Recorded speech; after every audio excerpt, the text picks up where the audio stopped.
नमस्कार, सबका हिसाब होगा देख रहे हैं आप और आपके साथ मैं हूं ऋतु। आज बात करेंगे मिडिल ईस्ट में महासंग्राम को लेकर। जो स्थिति इस वक्त बन रही है, सुपर पावर अमेरिका इस वक्त लगातार टेंशन में बताया जा रहा है। सुपर पावर अमेरिका के उल्टे दिन शुरू हो गए, क्योंकि जो ट्रंप कल तक ईरान को पाषाण युग में भेजने की धौंस दे रहे थे, क्या आज वही मुस्तफा खामनेई के सामने घुटने टेकने पर मजबूर है। व्हाइट हाउस अब अपनी पुरानी जिद छोड़कर युद्ध विराम के लिए हाथ पांव लगातार मार रहा है। वजह साफ है, जंग की आग में अमेरिका का खजाना पानी की तरह बह रहा है।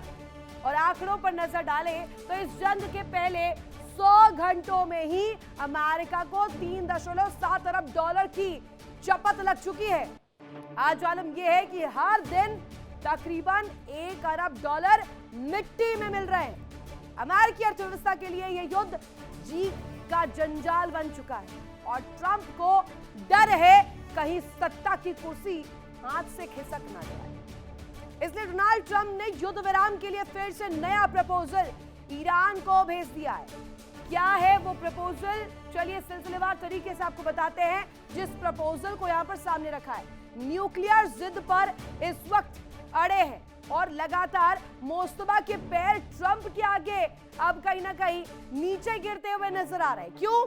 क्योंकि सीज फायर के लिए ट्रंप ने ईरान को एक प्रस्ताव भेजा है, ये प्रपोजल भेजा है, जिसमें स्पष्ट रूप में कहा जा रहा है इस प्रस्ताव के जरिए न्यूक्लियर प्रोग्राम छोड़कर सभी शर्तें मानने को ट्रंप तैयार है। कह रहे हैं कि न्यूक्लियर प्रोग्राम रोक दीजिए, हम इन हमलों को रोक देंगे। वही ट्रंप ने ईरान से न्यूक्लियर जिद छोड़ने तक को कह दिया है। कहा है कि इसकी अपील उनके द्वारा की जा रही है कि ट्रंप इस पक्ष में है कि ईरान न्यूक्लियर जिद छोड़ता है तो ये तस्वीर सुधर सकती है। ईरान पर लगे सभी प्रतिबंध हटाने के लिए पूरी तरीके से तैयार है। जो भी सैंक्शंस लगे वो सब हटा दिए जाएंगे। जंग पर बातचीत के बीच हमला नहीं करने का ट्रंप ने ऐलान किया है। अगर ये बातचीत चलेगी, इस दौरान कोई भी हमला नहीं होगा। ये बात पुख्ता के तौर पर यहां पर रखा गया। ईरान के नए सर्वोच्च नेता मुस्तफा खामनेई ने अमेरिका की ईंट से ईंट इस वक्त बजा दी है। और दर्शकों, यही नहीं, ट्रंप लगातार पानी पी रहे हैं क्योंकि उनका गला सूख रहा है। कहीं ऐसा ना हो जाए ईरान लंबी जंग में घसीट दे। और ट्रंप जो पहले मुस्तफा को अस्वीकार्य कह रहे थे, अब वही सुर बदल रहे हैं। और सूत्रों की माने तो ईरान की जो शर्तें पहले पत्थर की लकीर थी, अब ट्रंप उन पर भी मिट्टी डालने को तैयार है। कह रहे हैं आप उस पर भी बातचीत कर लीजिए, लेकिन बस जंग रुक जाए। 45 दिनों के युद्ध विराम के लिए ट्रंप प्रशासन एड़ी चोटी का जोर लगा रहा है। किसी भी कीमत पर यह जंग रुक जाए, नहीं तो जी का जंजाल ये आगे बहुत ज्यादा बड़ी तस्वीर ले सकता है। लेकिन इधर ईरान के कदम जो है पीछे हटने को तैयार है।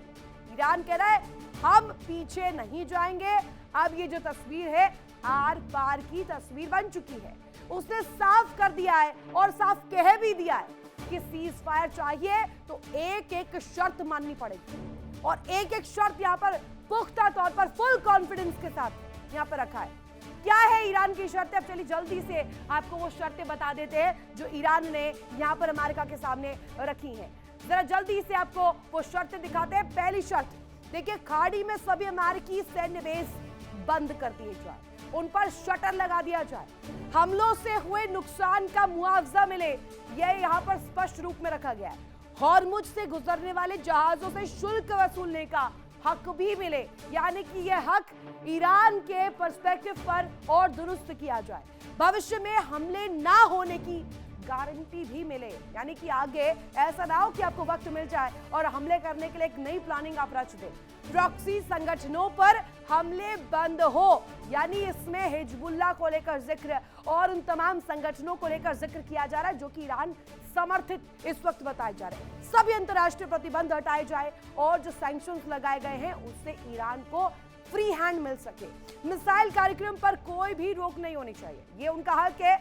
इस पक्ष में वो हमेशा निडर होकर काम करते रहेंगे और मिसाइल प्रोग्राम को लेकर, न्यूक्लियर प्रोग्राम को लेकर कोई भी देश, चाहे वो सुपर पावर ही क्यों ना हो, वो हस्तक्षेप ना करे, अपनी टांग ना इसमें अड़ाए, इसको लेकर पक्ष रखा गया है। घर में गिरते ट्रंप के लिए आगे कुआं और पीछे खाई वाली स्थिति है दर्शकों। अगर जंग जारी रही तो खजाना खाली हो जाएगा और अगर पीछे हटे तो दुनिया कहेगी थूक कर चाट लिया। करे तो करे क्या, विपक्ष पहले ही हमलावर है और ट्रंप ने बिना कुछ सोचे बिना कुछ समझे अमेरिका को इस आग के दरिया में झोंक दिया। अमेरिका पर कर्ज का बोझ भी हर रोज बढ़ता जा रहा है और बोझ इस कदर बढ़ रहा है कि अब उसे झेलने की क्षमता, झेलने की शक्ति तक अमेरिका नहीं अब एकत्र कर पा रहा है। ईरान से जंग अमेरिका के लिए कैसे महंगा पड़ रहा है ये भी आपको बताते हैं, सिलसिलेवार तरीके से हर एक डिटेल आपके सामने रखते हैं। तकरीबन 38 दिनों की जंग में यूएस ने 42.1 बिलियन डॉलर खर्च कर दिए। ये अपने आप में जो आंकड़ा है ये दिखाता है कि खजाना खाली होने के लगभग कगार पर पहुंच चुका है। भारतीय करेंसी की बात करें तो भारतीय करेंसी के मुताबिक अब तक 3,91,300 करोड़ रुपए अभी तक अमेरिका इस जंग में फूंक चुका है। और युद्ध के पहले 6 दिनों की बात करें तो ये आंकड़ा आप देख रहे हैं, नंबर्स ये अपने आप में दिखाता है कि इतने करोड़ अगर खर्च कर दिए, आगे ये लंबी खिंच जाती है अगर जंग, तो अमेरिका को इसका दंश कैसे झेलना पड़ेगा। हर दिन तकरीबन 9,290 करोड़ रुपए खर्च हो रहे हैं अमेरिका द्वारा इस जंग में। खाड़ी देशों में अमेरिकी बेस की सुरक्षा में भी करोड़ों रुपए जो है वो खर्च हो रहे हैं, क्योंकि वो तो खामखा में यहां पर पिट रहे हैं। और ट्रंप प्रशासन की बात करें तो ट्रंप प्रशासन ने कांग्रेस से 200 बिलियन डॉलर फंड की मांग तक कर डाली है। आप देखिए फंड मांगने तक की जो नौबत है वो डोनाल्ड ट्रंप के लिए खड़ी हो गई है। यानी आने वाले समय में ये देश के भीतर ही एक नई तस्वीर ले सकता है। एक तरफ ट्रंप का अहंकार चकनाचूर हो चुका है, चूर चूर हो रहा है, दूसरी तरफ अमेरिकी सरकार का खजाना भी खाली हो रहा है। क्या ट्रंप अपनी साख बचा पाएंगे या मोशतबा के चक्रव्यूह में पूरी तरीके से इस ट्रैप में फंस जाएंगे? आज इसी मुद्दे पर डिबेट के लिए हमारे साथ खास मेहमान जुड़ेंगे, खास पैनल होगा, उनसे आपका तारुफ भी करवाऊंगे। लेकिन उससे पहले हमने एक खास रिपोर्ट तैयार की है, वो जरा देखिए।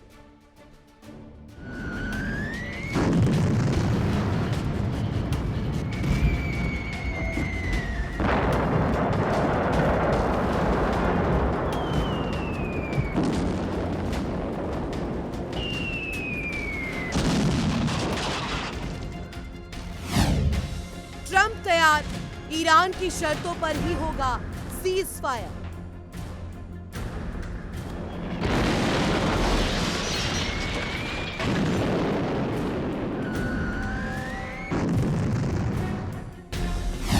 न्यूक्लियर जिद पर अड़ा, मुस्तफा के पैर पर ट्रंप गिरा।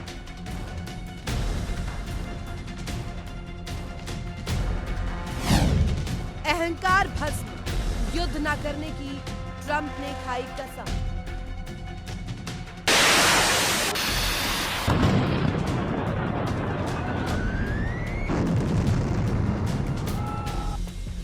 यूएस पर फूटा कर्ज का बम, ईरान से महंगी पड़ी जंग। तो अब हालात और मंजर कुछ इस तरीके से बन गया है कि अमेरिका के लिए कर्ज की तस्वीर भी बन गई है, फंड लेने की नौबत बन गई है।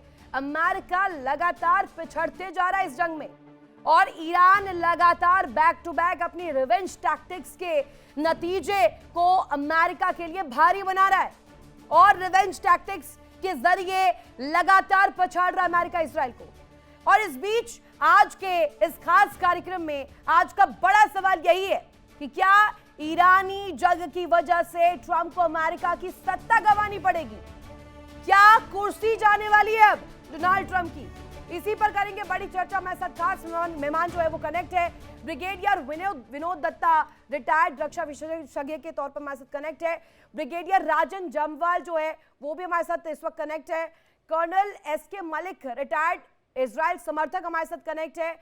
और आगा अब्बास रिजवी जी हमारे साथ कनेक्ट है। सभी का एक एक करके रुक करूंगे, लेकिन सबसे पहला सवाल मेरा आज, क्योंकि इसको लेकर के चर्चा ये भी की जा रही है कि भारत पर असर क्या पड़ रहा है। विनोद सर ये बताइएगा, लगातार जो हम कह रहे हैं अहंकार, जो ईगो है, जो उनका एक कहा जाए नमूना जिसको दिखाया करते थे दुनिया को, डोनाल्ड ट्रंप की हम ये कर देंगे, हम वो कर देंगे, जब चाहे, जैसा चाहे, जिसके साथ चाहे उसके साथ कर देंगे, वो अहंकार तो अब चकनाचूर हो चुका है कम से कम।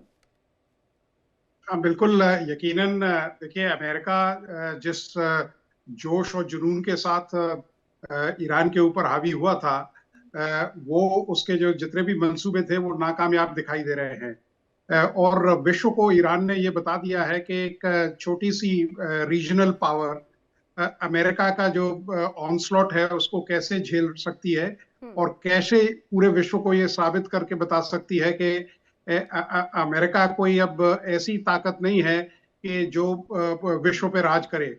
और आप ये देखिए, जिस तरह से उन्होंने अपना जो रण कौशल तैयार किया था, वो बताता है कि साहब उन्होंने सोचा नहीं था कि साहब कि इस तरह ये करीब इतने दिनों तक युद्ध चलेगा।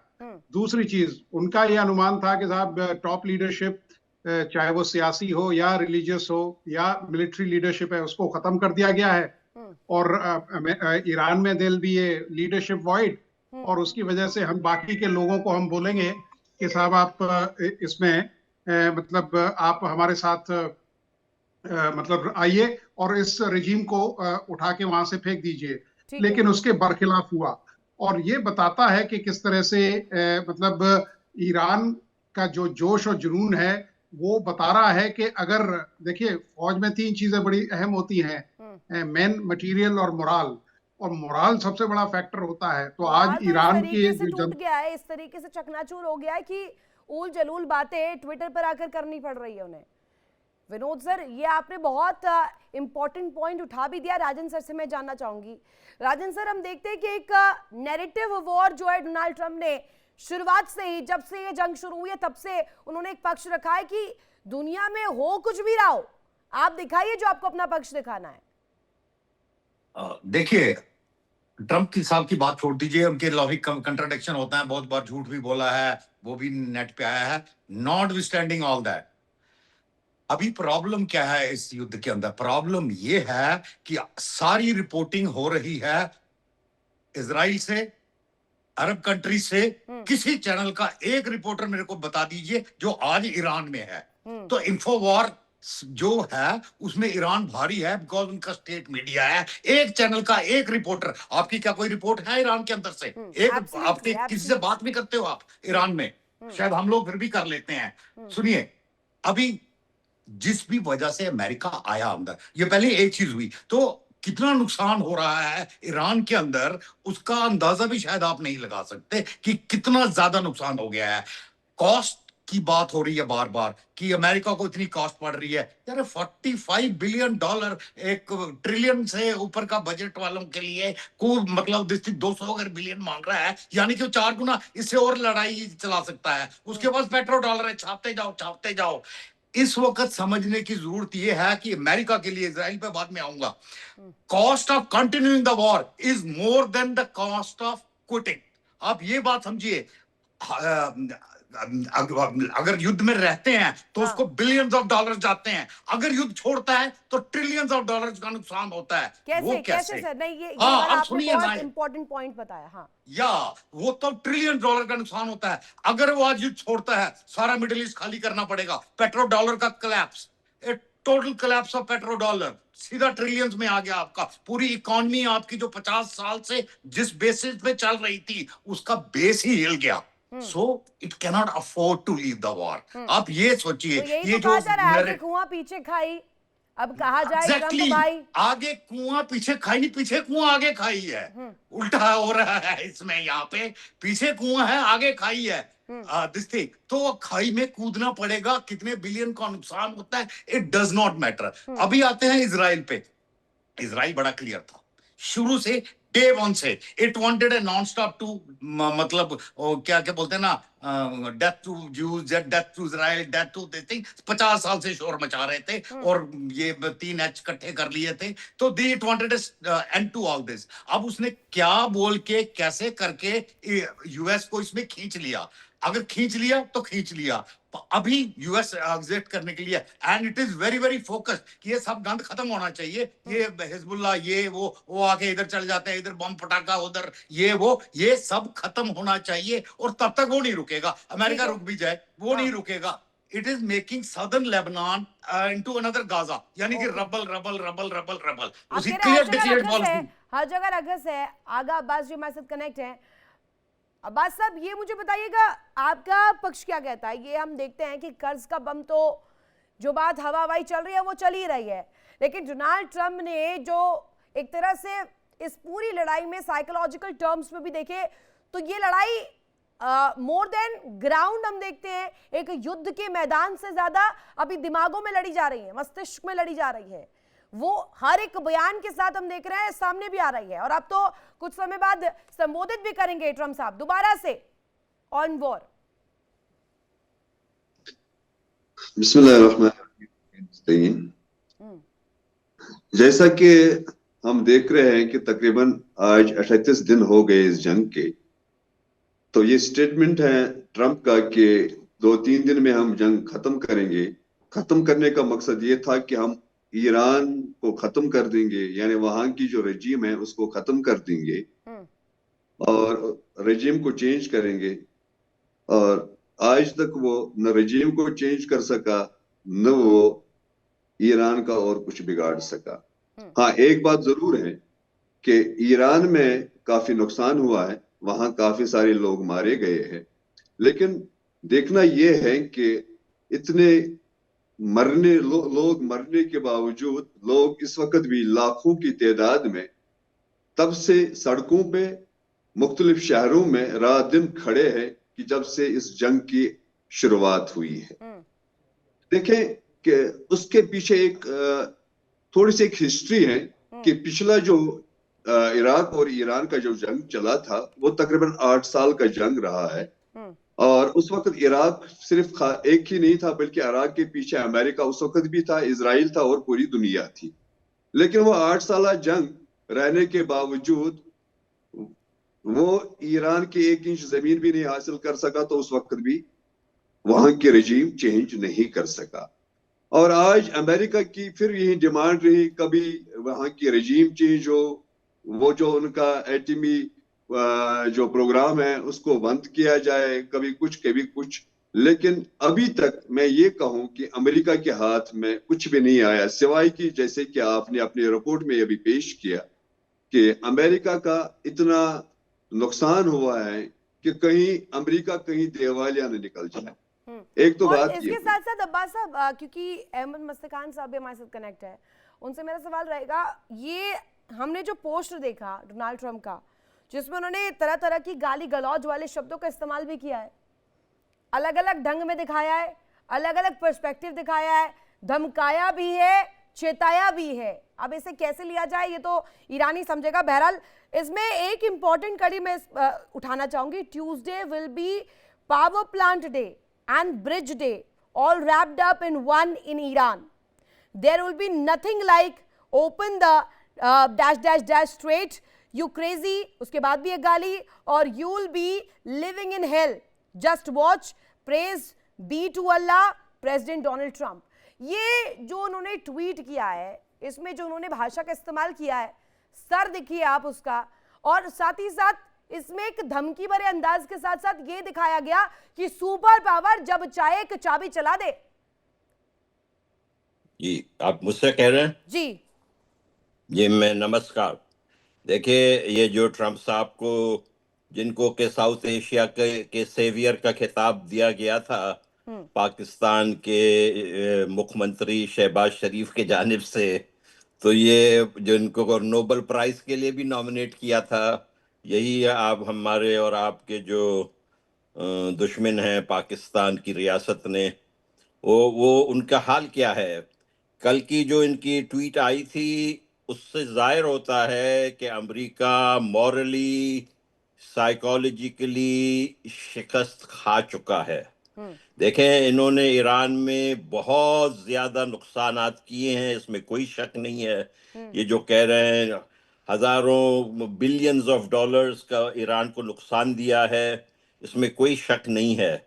लेकिन मसला ये है कि ये जितने भी कर ले कुछ भी, और शायद इनकी तैयारी ये है कि ये ग्राउंड इन्वेजन भी करेंगे। इसमें राजन देखें, सर का कॉल इनके क्या है? राजन सर, इस बात से आप रखते हैं?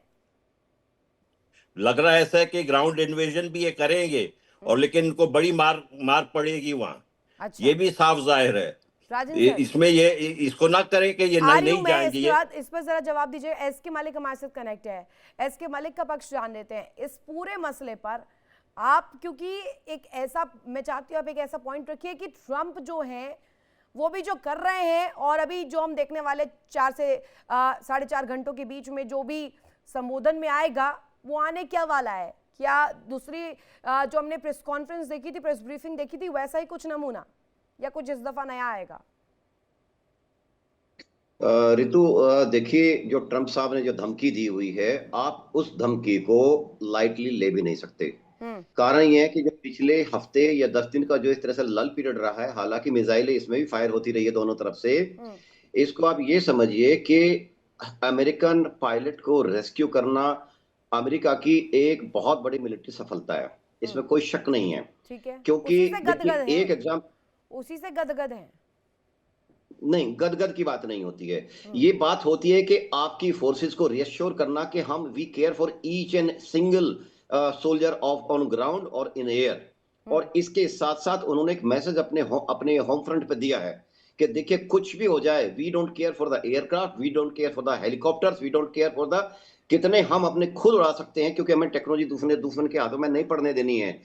युद्ध के अंदर अगर आपके पॉलिटिकल ऑब्जेक्टिव्स, पॉलिटिकल एम तय होते हैं, वो अचीव करने की तरफ आप बढ़ते हैं, तो मिलिट्री लॉस का इतना ज्यादा मायने अमेरिका जैसी इकोनॉमी को फर्क नहीं पड़ रहा है। $1 बिलियन पर डे का नुकसान हो रहा है, खर्च हो रहा है। तो कोई भी ऑपरेशन न करें आप, ये वेनेजुएला नहीं है। ये जो सुनिए, आप कह रहे हैं कि कितने भी एयरक्राफ्ट हो जाएं, या आपके रिस्कों की बात कर रहे हैं, तो अगर अमेरिका इतना अपने आप को ताकतवर समझता होता तो बमबारी के बाद वो फौरन ट्रूप्स ऑन ग्राउंड लाते, लेकिन वो अभी तक थरथरा रहा है। या आप जहन से निकाल दें कि जो आप कह रहे हैं कि वहां के रिस्कों की है। अमेरिका की जीत इस चीज में नहीं है कि वहां की जमीन हथिया ले, अमेरिका की जीत इसमें भी है कि वो ईरान को यानी 10, 20, 30 साल अपनी इंफ्रास्ट्रक्चर डेवलपमेंट में उलझा के रखे और इतना डिस्ट्रक्शन कर दे, जैसे कि ब्रिगेड साहब बोल रहे थे। देखिए, कोई भी देश जब प्रोग्रेस करता है तो चेंज करना चाह रहे थे। सबसे पॉइंट अमेरिका का यही था कि वो वहां की रेजिम चेंज करे, लेकिन वहां की रेजिम को तो चेंज नहीं कर सका। ये इराक वाली दशा में जा रहा है, लीबिया वाली दशा में जा रहा है, और ये बात अमेरिका को पता है कि देखिए, वहां पर जीत ग्राउंड पर कब्जा करने की नहीं है, वहां पर जीत जो उसकी पॉलिसीज है, और पॉलिसीज के ऊपर ईरान में जो वहां पे शासक अब तक रहे हैं, उन शासकों का जो मेरी बात सुने जनाब, मेरे भाई जान, मेरी बात सुने। आपको मुताला करना चाहिए 1980 से लेकर 1988 तक जो जंग हुई है, लेकिन उसमें सिर्फ अमेरिका नहीं, तो ईरान को भी नुकसान उठाना पड़ेगा।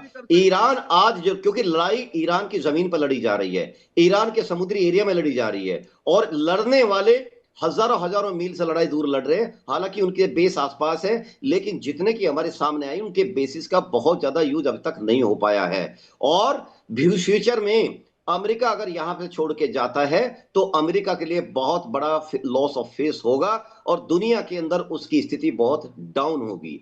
दूसरी बात यह है, जैसे कि राजन साहब बोले थे, मैं इसकी बात से आपने वो सवाल भी उनसे एक्सप्लेन किया कि देखिए, trillions of loss in case अब अमेरिका यहां से छोड़ के जाता है। देखिए, बात तो वहीं की वहीं रह गई ना। अगर आप छोड़ के जाएंगे, मैं ऑपरेशन की बात कर रहा हूं, मैं एथिसिटी की बात नहीं, एथिकल बात नहीं कर रहा हूं अभी। आप रिजवी साहब, मैं ये नहीं कह रहा हूं कौन सही कौन गलत, मैं ऑपरेशन के ऊपर आ रहा हूं। ऑपरेशन के अंदर इस हद तक पहुंचने के बाद तब तकरीबन 1.5 महीना होने वाला है, और यहां पर इजराइल और अमेरिका छोड़कर जाते हैं, उनके लिए बहुत बड़ा लॉस और स्थिति जुकितु, बल्कि ईरान और ज्यादा मजबूत कंट्री उभरेगा, और ज्यादा प्रॉब्लम ये खाड़ी के देशों को होगी। खाड़ी के देश क्यों नहीं चाहते कि ये ऑपरेशन नहीं रुके?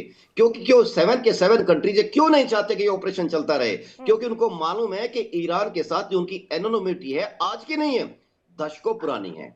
ऐसा क्या कारण है कि 79 तक इजराइल, यूएस और खाड़ी के देश सारे मिलकर काम कर रहे थे? ऐसा मैं इस बात से बिल्कुल इत्तेफाक नहीं करता हूं। मेरी बात सुनिए, मैं मुस्लिम जो कम्युनिटी है उसका चौधरी बनूं, और उसके बाद उसके अंदर क्या होता है कि जब देश नुकसान के साथ उसकी कोई दुश्मनी नहीं है, सिर्फ यही बात है कि वो इस वक्त ये चाह रहे हैं ईरान की जितने भी वहां अमेरिकी अड्डे हैं वो खाली करें। और वो वक्त भी आ रहा है, वो खाली कर देगा, ये देख वो लेना। नहीं खाली करेगा, उसके बहुत हाई स्टेक्स है, यही तो मैं बता रहा हूं। हम बात कर रहे हैं डिस्कशन की, हम यहाँ पे एक दूसरे की, देखिए हम डिस्कशन कर रहे हैं। अमेरिका ना ही अड्डे खाली करेगा, ना ही वहां से अपनी फोर्सेस को हटाएगा, और इसके साथ बल्कि फ्यूचर में अगर आज कोई एग्रीमेंट हो भी जाता है, ये एक एटमॉस्फेयर मिसट्रस्ट है, ये एक एग्रीमेंट एक जवाब टेम्परेरी इस पर होगा। विनोद दत्ता सर का और राजन सर का भी बनता है। राजन सर, आपका कॉल क्या है? जो अभी ये चर्चा चल रही है कि इस पूरे परिप्रेक्ष्य में फायदा होगा, घाटा होगा, और क्विट करने में ज्यादा घाटा होगा या अभी जंग को आगे चलने देने में?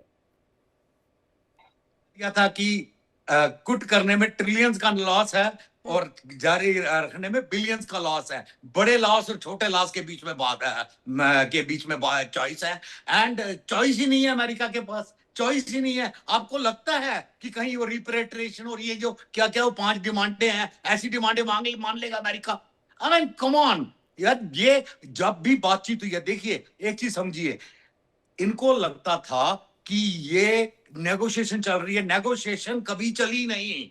हमेशा से वो अपने फोर्सेस को इकट्ठा करने के लिए टाइम ढूंढ रहे थे। अगर अभी भी ब्रेक होता है तो किसी बड़े ऑपरेशन से पहले का जो एक लॉजिस्टिक पॉज चाहिए वो होगा, उससे ऊपर कुछ नहीं।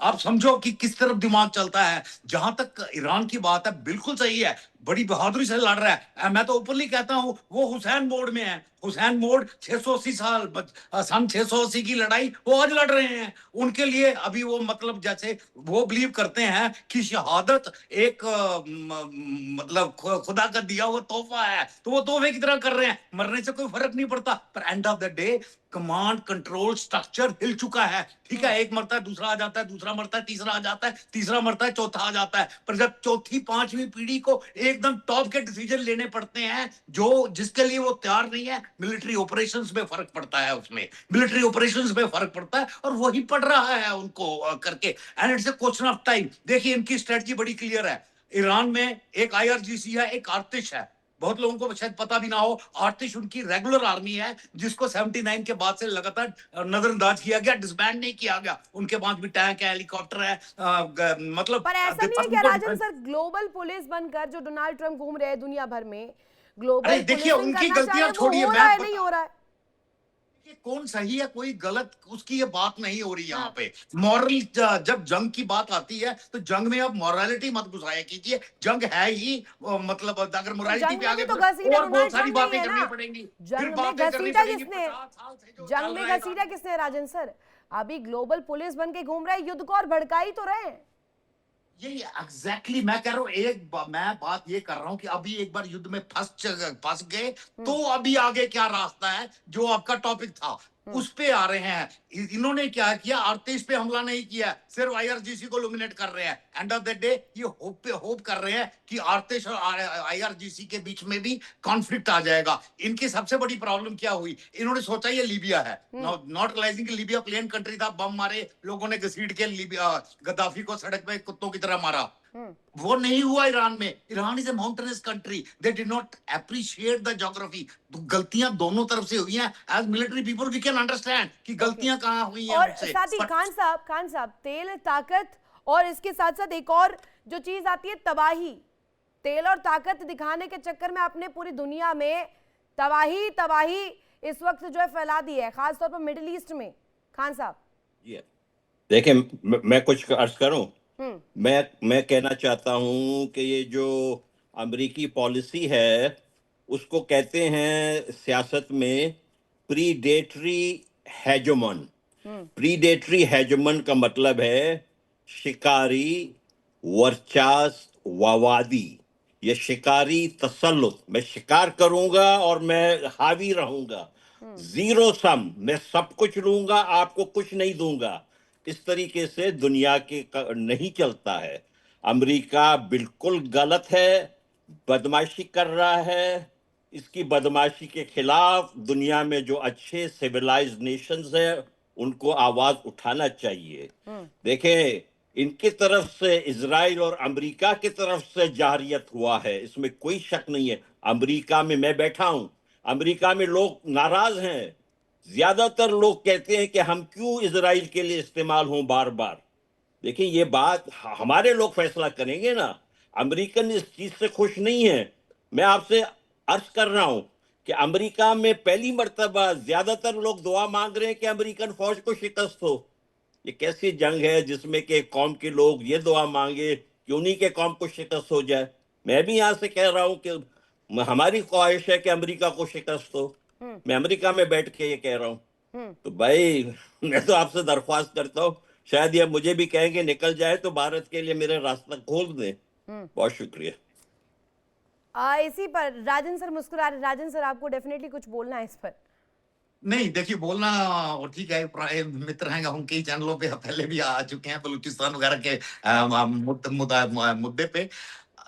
इनका पॉइंट ऑफ व्यू ठीक है, बट आपको लगता है कि अगर अमेरिका में खिलाफत हो रही है, क्यों हो रही है? क्योंकि अमेरिका का कॉन्स्टिट्यूशन इसकी इजाजत देता है। आपको लगता है कि ईरान में नहीं खिलाफत हो रही, पर वहां पता है, वहां तो बॉल ठीक से बनाने के लिए शरेआम फांसी दे दी जाती है। तो मतलब you must understand the difference यार। ऐसा थोड़ी है कि भाई अमेरिका में खिलाफत हो रही है इसका मतलब पूरा अमेरिका खिलाफ है। अरे यार, वहां 100, 50 हजार, 2000, 20,000, 50,000 लोग इकट्ठे हो सकते हैं। यहाँ तो 30-35 हजार को बासी जी ने मार ही दिया, बिल्कुल गोली मार के। आप किसी ईरानियन से बात करो जो इस वक्त तेहरान में है, मैं कुछ से बात कर रहा हूँ, वो कहता बाहर से लेके आए थे, इराक से, लीबिया से, पता नहीं कहां से शूटर्स, बिकॉज लोकल फोर्सेस ने गोली चलाने से इनकार कर दिया था। एंड आई एम श्योर ये मतलब अभी लोग डरे हुए हैं, बिकॉज इतना ज्यादा आतंक हो गया था इंटरनली कि लोग डरे हुए हैं। ये अगर थोड़ा मतलब 3-4 हफ्ते में, शुरू से बोल रहा हूँ, और गेम चला, पक्का लोग फिर सड़कों पर लेंगे जब लोगों को पता लगेगा कि हम बच रहे हैं। ऑलरेडी वो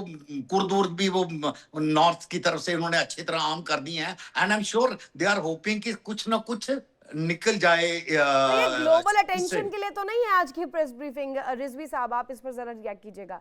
कहीं ऐसा तो नहीं है कि उनका इंटेंशन है कि सिर्फ दुनिया को एक बार फिर से उन दुनिया का अटेंशन ले लिया जाए, और जैसा कि पिछली दफा हमने देखा था उसमें अभी तक के कामों को गिनवा दिया जाए और उसके बाद फिर से एक तरह से लोगों का पागल ही बनाया जाए? हम देख रहे हैं कि उसमें कंडीशंस तो ईरान ने पहले ही रख दी है। ईरान तो तटस्थ है। ईरान कह रहा है कि हमें न्यूक्लियर जो हमारा प्रोग्राम है वो रन करने के लिए हमें पूरी तरीके से फ्री हैंड दिया जाए, इसमें ग्रीन सिग्नल दिया जाए, और ये भी तो गलत है, ये सही है? देखिए, आप मुझसे पूछ रहे हैं जी रिजवी साहब। बेसिकली जो न्यूक्लियर की बात आप कर रहे हैं कि ईरान बार बार ये कह चुका है कि हम अगर इसको इस्तेमाल करना चाह रहे हैं वो इलेक्ट्रिसिटी के, न कि मतलब वो किसी को चलाने के लिए। उसमें आपको एक बात बताऊं, एज रिलीजियस में बताऊं, मैं एक रिलीजियस स्कॉलर हूं। जो ग्रैंड आयतुल्ला अली खामनाई जो थे, उन्होंने इसको बिल्कुल हराम करार दिया है। हराम समझते हैं आप? हराम करार दिया है कि बिल्कुल हम इसको बिल्कुल न बना। अब मेरे ख्याल में ये बदनसीबी है अमेरिका के लिए और इजराइल के लिए कि अब वो नहीं रहे, वो तो शहीद हो गए। अब उनका जो वो फतवा था कि ये हराम है, अब इस वक्त आयतुल्ला मुज्तबा खामनाई जो है, अब उनके हाथ में है कि अब इसको आगे चलाए या न चलाए। बात यहाँ ये नहीं है। बात ये है कि सबसे पहले ट्रंप ये कह रहा था कि ईरानियों तक ये पैगाम पहुंचा रहा था ट्वीट के जरिए कि भाई आप तक इमदाद आ रही है। ये इमदाद वही थी कि जहां सैकड़ों स्कूलों के ऊपर बम्बारमेंट किया गया है, वहां के हॉस्पिटलों को बम्बारमेंट किया है। अब दूसरी बात जो हमारे भाई ये कह रहे थे कि वहां अब लीबिया वाले आए हैं, दूसरे आए हैं, तीसरे आए हैं, ये बिल्कुल गलत इंफॉर्मेशन है इन तक। वहां मैं आपको ये बताऊं कि जो प्रेजेंट इस वक्त पोजीशन है, वहां जो 70 लाख जो वहां शहरी हैं, वो इस वक्त रजाकाराना तौर इस वक्त वो फौज में शामिल होना चाह रहे हैं, वो फौज के शाना बशाना लड़ना चाह रहे हैं। मोस्तफा कहाँ है? मोस्तफा का एक एआई जनरेटेड वीडियो जिसको लेकर के भी दावा आया था कि वो जो वीडियो वॉर रूम से उन्होंने जारी किया था वो भी एआई का इस्तेमाल करके बनाया गया। तो मोस्तफा सामने क्यों नहीं आते पब्लिक डोमेन में? नहीं, देखें, मैं आपको ये बताना चाह रहा हूं, वो आ रहे हैं या नहीं आ रहे हैं इस बारे में तो मैं नहीं कह सकता हूं क्यों, लेकिन मैं ये जरूर कहूं कि अगर आयतुल्ला मुज्तबा खामनाई आगे नहीं आते हैं तो पीछे आप देखें कि अमेरिका तो कुछ एक कदम भी आगे नहीं बढ़ा है ना, अमेरिका तो पीछे ही जा रहा है। अमेरिका का तो दिवालिया निकल रहा है। अब मुझे ये बताएं कि कल तक आप देखें जो ये ट्रंप पाकिस्तान को खुश करने के लिए ये कह रहा था कि जी पाकिस्तान ने इतने जहाज गिराए हैं, क्यों I'm उसको sure नोबेल राजन पीस सर प्राइज और एस के हासिल मलिक सर करना था, इससे लेकिन उसके तो कम से कम आज तक तो इत्तेफाक नहीं 20 से रखते। 25 जहाज गिराए गए हैं। हम्म। आप आज क्या कहेंगे वो ट्रम्प, अगर मुश्तबा खामनाई आगे नहीं आ रहे हैं, लेकिन आप ये देखिए कि उनकी गैर मौजूदगी में इतना कुछ हो रहा है, जब वो आगे आ जाएंगे तो तब क्या होगा अमेरिका का हाल, ये सवाल तो तब बनता क्या है एस के मलिक सर, होगा एस के इसराइल मलिक का सर। हाल। Ritu I want to say something. Please please. Ritu देखिए, हमें जब तक ऐसा होता है कि देखिए ऑपरेशन मिलिट्री, युद्ध ऑपरेशंस, ये एक टूल होते हैं किसी भी देश के अपनी चीजों को आगे बढ़ाने के या अपने ऑब्जेक्टिव को पाने के। जब आप किसी के साथ एक युद्ध के अंदर एंगेज हो जाते हो तो युद्ध पर फोकस हो जाता है। युद्ध के अंदर देश की जो सेंटिमेंट्स हैं पब्लिक के हमेशा आते हैं और आने भी चाहिए किसी भी देश के। पर प्रॉब्लम ये है कि अगर हम किसी समस्या का समाधान चाहते हैं तो हमें उसकी जड़ में जाना पड़ेगा। अगर जड़ में नहीं जाओगे तो समस्या एक जो समाधान है वो टेम्परेरी होगा, कोई भी एग्रीमेंट वो लॉन्ग लास्टिंग नहीं होगा। अगर आज किसी भी शर्त पर, आज की शर्त देख लिए, ईरान कहता है क्या उसमें से एक भी शर्त अमेरिका नहीं मानने वाला है, और आज जो अमेरिका कहता है उसमें से ईरान एक भी शर्त नहीं मानने वाला है, तो बात तो वहीं की वहीं आ गई ना, डेडलॉक। डेडलॉक ये है कि ईरान के रिजीम का मेरा मतलब पर्सनैलिटी से नहीं है। हर कंट्री के रिलीजियस हेड वहां के लिए सम्माननीय होते हैं, होने भी चाहिए, लेकिन अगर आप किसी रिलीजन के अंदर किसी देश से या किसी भी एक प्रजाति से या किसी भी एक सेक्ट से, कंट्री से इस तो हद आप तक कह रहे हैं नफरत करने लगो, जो मंगल को जी, कि अमंगल आपको जीने करने का का प्रयास इस वक्त डोनाल्ड ट्रंप कह रहे हैं वो होने वाला है। मंगल के दिन अमंगल होगा कल, और इस दफा पावर प्लांट्स टारगेट पर रहेंगे। ये मेरा असेसमेंट ये है कि ट्रम्प साहब भी एनर्जी डिस्ट्रक्शन से बचना चाहेंगे। अल्टीमेटली अगर कल अमेरिका भी आधिपत्य हो जाता है तो अमेरिका भी तो उनको यूज करना चाहेगा। तो कोई भी रिसोर्सेज डिस्ट्रॉय करने में ना ईरान का फायदा है ना अमेरिका का फायदा है। विनोद सर आ रही हूं मैं। रिजवी साहब, मुझे ईरान का तो ये पता नहीं है कि वहां कितने लोग चाहते हैं कि उनका रिजीम चेंज हो ना हो, लेकिन मैं आपसे यकीन से कहता हूं कि ट्रंप के पास इस वक्त अमेरिका में 20% से भी कम सपोर्ट हासिल है। वो सपोर्ट देखें, जो रिपब्लिकन जो इनके थे, बहुत बड़े बड़े थिंकर जो ट्रंप के खास लोग थे, इनमें एक मोहतरमा है एन कूल्टर। एन कूल्टर के आप जाके देख लें वो क्या कह रही हैं, टकर कार्लसन क्या कह रहा है, ये इनके थिंकर्स हैं, ये रिपब्लिकन पार्टी के थिंकर्स हैं। ये सब कह रहे हैं कि गलत हो रहा है। देखें, गोरे कह रहे हैं कि भाई मलिक सर, ये जो इजराइल बहुत तेज है वो हमें इस्तेमाल कर रहा है, वो इस बात पे आ गए हैं। गोरे कह रहे हैं कि हमें खामखा में इस्तेमाल किया जा रहा है, हमें क्यों इस्तेमाल कर रहे हैं आप अपने गैर जरूरी तौर पर, ये कह रहे हैं यहाँ के गोरे लोग। देखिए, ये तो मुस्कान साहब ज्यादा अच्छा जानेंगे वहां की लोकल सेंटिमेंट, लोकल हवा क्या है। जितना हम समझते हैं रितु जी, इसके अंदर एक सेट के अंदर दो सबसेट चल रहे हैं। एक सेट, एक ऑब्जेक्टिव अमेरिका के है, दूसरे हैं इजराइल के। देखिए, इजराइल का साफ साफ उसके ऑब्जेक्टिव बहुत क्लियर है, क्योंकि उसको कहना है कि अगर मुझे दुनिया का, मुझे लग रहा है पहला सबसेट है ही नहीं सर, दूसरा ही सबसेट काम कर रहा है, क्योंकि ये लड़ाई है ही नहीं अमेरिका की। अमेरिका तो खामखा में कूद रहा है ना। रीतू सही कह रही है। तो जी, इसका अमेरिका का बहुत बड़ा इंटरेस्ट जुड़ा हुआ है इसमें, ऐसा नहीं है। अमेरिका डे वन से चाहता है कि ईरान उसकी शर्तों पर व्यापार करे, और व्यापार करे पेट्रोडॉलर में करे, और ईरान को इसलिए चुना कि इस अवसर को उन्होंने पकड़ा है कि चाइना की गर्दन दबाने का भी एक रास्ता है। इसमें कई चीज जुड़ी हुई हैं। इसके साथ साथ उन्होंने चाह के जितना हॉर्मुज के ऊपर है, हॉर्मुज के ऊपर ये आज की उनकी नजर नहीं है। हॉर्मुज जो एक टूल बना हुआ है, यानी मैं यहां थोड़ा ईरान की भी बात करना चाहूंगा। ईरान ने भी हॉर्मुज के जो कार्ड है, हॉर्मुज कार्ड को ओवरप्ले कर दिया है मेरे ख्याल से, क्योंकि इस कार्ड को प्ले करने से आप दुश्मन, अपने दोस्त के साथ दुश्मन भी बना रहे हो। ऐसा नहीं है कि सिर्फ आप वन वे ही आपका जा रहा है, सब कुछ आपके फेवर में जा रहा है। तो अमेरिका के इंटरेस्ट तो बहुत लार्जर हैं। उन्होंने वेनेजुएला में अटैक करा के वेनेजुएला को पकड़ के अपनी कंपनी को वहां पर डाल के चाइना के ऊपर शिकंजा कसा है, और दूसरा उनका शिकंजा करने का ये रास्ता था। और तीसरी बात यह है कि देखिए, अमेरिका की इंडस्ट्री चलती है प्रोडक्शन से, डिफेंस के खर्चे से, वहां के हवाई जहाजों की बिक्री से, वहां की मिसाइलों की बिक्री से। ये बढ़ेगा, कैसे नहीं बढ़ेगा, बिल्कुल बढ़ेगा। और यहां पर जितना इतना, अभी देखिए रिलायंस, अभी कोई भी जीजीसी कंट्री इस हालत में नहीं है कि वो अपना डिफेंस ईरान के खिलाफ अपने दम पे कर सके, कोई सा भी नहीं है साथ के साथ कंट्री में से। तो क्या होगा कि ये सब के सब दौड़े दौड़े अब अमेरिका के पास फिर दोबारा जाने वाले हैं कि आप ऐसा, इसे अब मैं थोड़ा सा तब्दील कर देती हूँ, फिर ये कह दूं न्यूक्लियर जिद, ये न्यूक्लियर जिद ही है अमेरिका की कि उस प्रोग्राम को रोक दें, फिर सब कुछ सही, सब कुछ चंगा।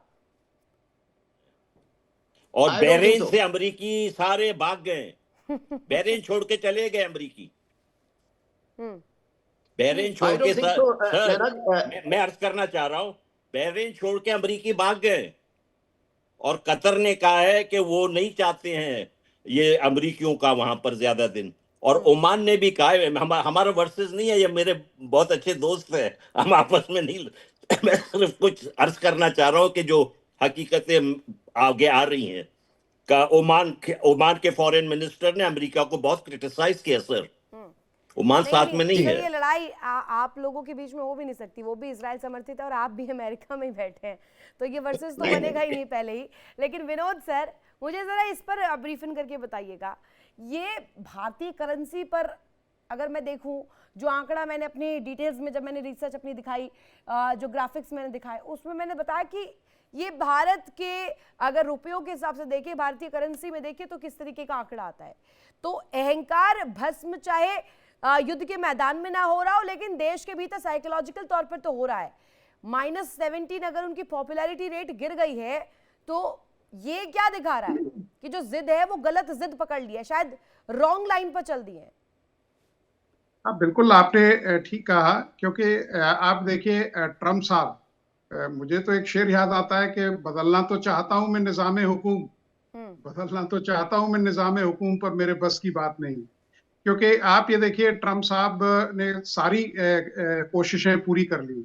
उनको ये भी तारीख से सीखना चाहिए कि कोई भी देश, देखिए एक सदी थी यूरोप की जो ढल गई, ठीक है, एक सदी है जो अमेरिका की है वो ढलने जा रही है। ठीक है। तो जब when the chips are down then one should be मतलब उसको अपनी जो कुव्वत है, अपनी जो इज्जत है, उसका थोड़ा सा ध्यान रखना चाहिए।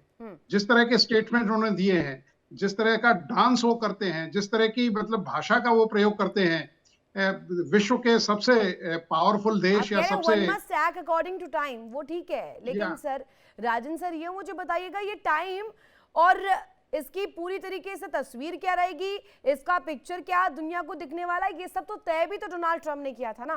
राजन सर, ये हमला करने से पहले भी डोनाल्ड ट्रंप ने किसी को बताया नहीं, पहले तो हमला करने की जल्दी, अब हमला रोकने की जल्दी, युद्ध रोकने की जल्दी, ये क्या है सर, दो अलग अलग फेजेस। देखिए ऐसा है, युद्ध में आने के लिए इजराइल ने उनको खींचा है, क्यों खींचा है, कैसे खींचा है, वो एक लंबी कहानी हो सकती है कि क्या लिवरेज इस्तेमाल करी नॉट विस्टैंडिंग और क्या लालच बेचा। बिल्कुल वो भी ठीक बोल रहे थे कि इनका भी कुछ इंटरेस्ट था। देखिए अमन, ये एक लंबी कहानी है कि वो कैसे इस युद्ध के थ्रू अपनी इकोनॉमी बचाना चाहते थे, कि पेट्रो डॉलर से डिजिटल करेंसी, और ये सब कुछ कनेक्टेड है। अमन, अगर इस पे डिटेल में जाए तो पूरी जो 33 ट्रिलियन की जो उनको मतलब जो लोन है, उसको 1-2 झटकों में कहीं से पूरा करना चाहते थे कि ताकि वो एक मार्क छोड़ सके। एनीवे नहीं हुआ। अभी सिचुएशन ये है कि इस कंडीशन में there is no way he can quit, और अभी इसको बीच में छोड़ने का मतलब ही नहीं उठता। बीच में छोड़ेंगे तो गारंटेड डूबे, ना सिर्फ ट्रम्प डूबे। नहीं, ऐसी कौन सी रग को टच कर दिया है राजन साहब बेंजामिन नेतन्याहू ने, जिसके आगे डोनाल्ड ट्रंप की चल ही नहीं पा रही है। कहते हमला करो तो हमला कर दिया, अब युद्ध में फंसते जा रहे हैं तो पीछे भी नहीं जा पा रहे हैं। थ्योरीज आ रही हैं कि क्यों मतलब वो इजराइल के पीछे right from Epstein files to वो मतलब दुनिया भर के वो बोलते हैं ना कि उनके पास क्या क्या है, और ज्यूइश लॉबी और पता नहीं क्या क्या थ्योरीज आ रही हैं। पर जो भी कारण हुआ, अभी की बात ये है, अभी America can not afford to leave the war. बिल्कुल नहीं अफोर्ड कर सकता, उसकी कीमत बहुत ज्यादा है, अमेरिकन इकोनॉमी तबाह हो जाएगी। तो अभी दोनों में से एक को तबाह होना है। अभी लब्बो-लुआब हम देखें तो ईरान तो पीछे नहीं हट रहा है ना, वो कह रहा है कि हम न्यूक्लियर प्रोग्राम रोकेंगे, ना वो कह रहा है कि हम स्टेट ऑफ हॉर्मुज़ छोड़ेंगे, वो कह रहा है हम तो नियम तय करेंगे और उसी नियम के तहत हम लोग टैक्स भी वसूलेंगे। तो रिजवी साहब, इस पर आप भी काउंटर कीजिएगा, अब होने क्या वाला है?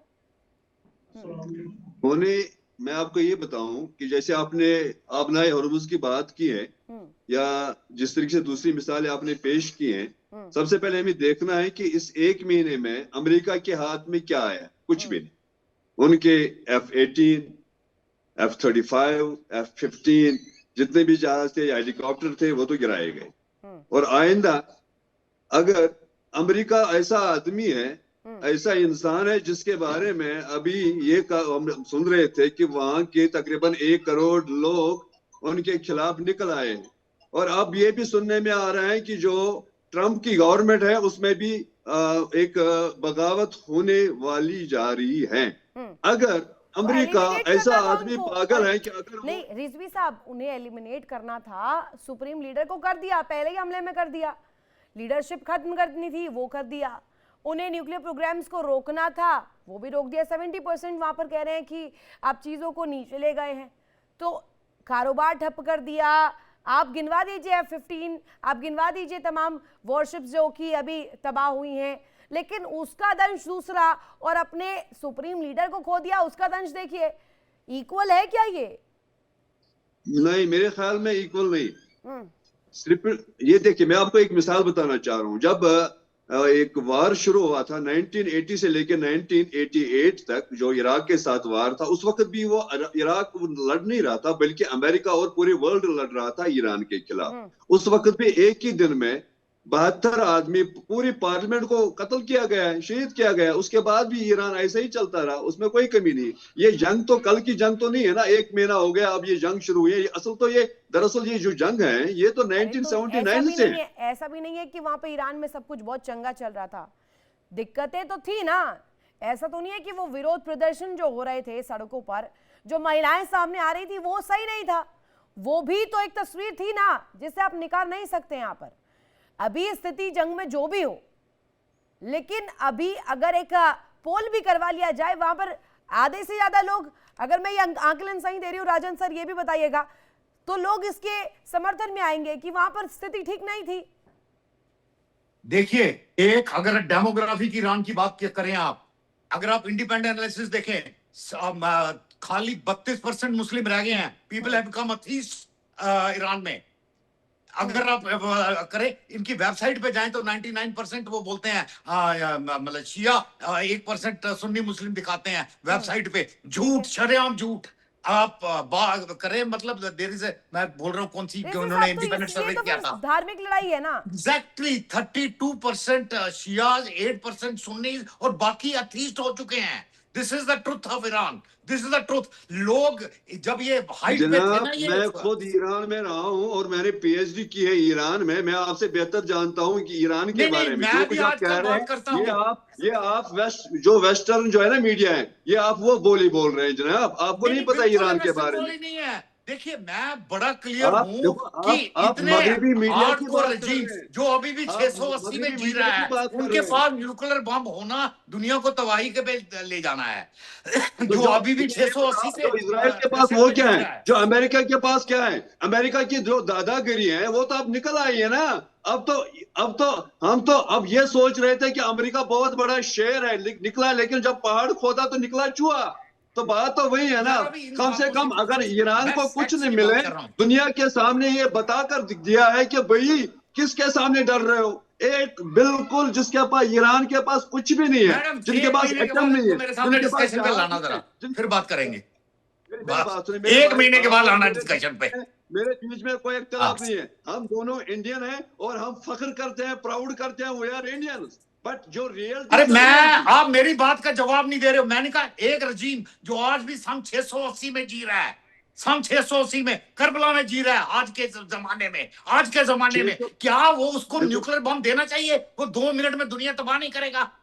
नहीं। अगर आप फिर आपको करबला की तारीख का मुताला करना चाहिए कि करबला में एक तरफ 72 आदमी थे, दूसरी तरफ हजारों लोग थे। वो सारे के सारे मारे गए, लेकिन उन्होंने किसी के ऊपर, तो वही मेरी बात सुन, अगर आप उस आइडियोलॉजी को एटम बम के साथ बांध रहे हैं, फिर आपको इस्लाम का मुताला करने की जरूरत है भाई। तो वही तो मैं बोल रहा हूँ ना कि वो तो एब्सोल्युटली सुसाइडल मोड में है। अभी जंगें सुसाइडल मोड में नहीं जीती जाती। अगर ईरान, मेरी बात सुनी, अगर ईरान ने जंग शुरू की होती, अगर जब 1980, फर्स्ट लिसन में, let me complete please let me complete. मुझे ये बताइए, 1988 में सद्दाम ने जंग शुरू की अमेरिका की मदद से, और जो पिछले साल 2025 में जंग शुरू की है वो अमेरिका ने शुरू की है। और इस दफा जंग किसने शुरू किया? अमेरिका ने शुरू किया। अगर इस्लाम आइडियोलॉजी, अगर आप इसको ये समझते होंगे और किसी नजर से देखते होंगे, आपके लिए ये जवाब काफी है, जंग किसने शुरू किए। हम अब ईरान पे ये वाजिब है। काफी नहीं है, क्यों नहीं समझ रहे? ये जवाब काफी नहीं है। अब बार बार ईरान इराक लड़ाई को इस लड़ाई में घुसा रहे हो। अरे यार, उसका कनेक्शन नहीं है, क्यों नहीं समझते? उनके कारण अलग थे उस लड़ाई के, इस लड़ाई के कारण अलग हैं। मेरे भाई, देखिए इंडिया डेली 24/7 अब आपकी स्मार्ट टीवी पर। इंडिया डेली मौजूद है सभी डिजिटल प्लेटफॉर्म पर लाइव और लगातार। इंडिया डेली 24/7 हर दिन राष्ट्र को समर्पित।